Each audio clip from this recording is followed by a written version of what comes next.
Madam ওনারা অনেক কিছু বিক্রি করে, যেমন লাচ্ছা সেমাই থেকে শুরু করে সবই বিক্রি করে। এখানে লাচ্ছা সেমাইটা আছে, এই যে তেল বিক্রি করে, এখানে তেল আছে, হলুদ মরিচের গুঁড়া আছে, তেল,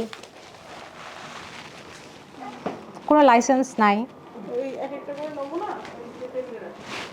আপনারা যেখানে প্যাকেজিং করেন, হ্যাঁ ওটা ওইখানে আমরা একটু যাব, একতলায় আছে না আপনাদের প্যাকেজিং স্টোর, যেখানে আপনাদের কাঁচামালগুলো মজুদ আছে, ওখানে যাব আমরা, ওটা আমাদেরকে দেখাইতে হবে।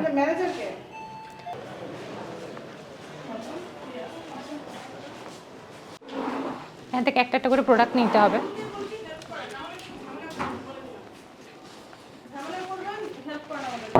সুন্দরবনের মধু, সরিষার তেলের মধু, ডিফারেন্ট টাইপের মধু আছে ম্যাডাম। এই যে বিভিন্ন। আপনার নাম আব্দুল আল নোমান, আপনার এই প্রতিষ্ঠানের নাম হচ্ছে সাধ্যের মধ্যে নূরজাহান গার্ডেন, ভাটারা, ঢাকা। আমরা আপনার যে প্রতিষ্ঠানটি এসে দেখেছি, এখানে আপনার অনেকগুলো প্রোডাকশন তৈরি হয়। এখানে বিএসটির অত্যাবশ্যকীয় পণ্য আমরা পেয়েছি 18টি, আপনি তার চেয়েও বেশি পণ্য এখানে উৎপাদন এবং বিতরণ করছেন। প্রতিষ্ঠান আপনার পণ্যগুলো হচ্ছে ঘি, মধু, সরিষার তেল, হলুদ মরিচ, জিরা গুঁড়া, চা, ওটস, লাচ্ছা সেমাই। এই পণ্যগুলোতে আপনি বিএসটির লাইসেন্স ব্যতীত আপনি মোড়কজাত করছেন এবং বাজারজাত করছেন।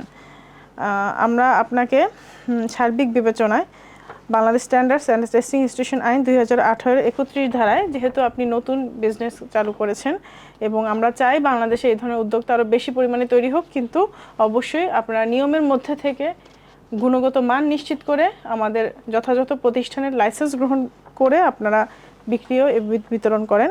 এ কারণে আপনাকে Bangladesh standard and testing institution আইন 2018 31 ধারায় সতর্কতামূলক 25,000 টাকা অর্থদণ্ডে দণ্ডিত করা হলো, অনাদায়ে 15 দিনের কারাদণ্ড। আপনি দ্রুত অর্থটি পরিশোধ করুন এবং আগামী সপ্তাহের মধ্যে অবশ্যই আপনি বিএসটিতে যোগাযোগ করবেন এবং লাইসেন্স গ্রহণের সমগ্র প্রক্রিয়া অনুসরণ করবেন। ধন্যবাদ।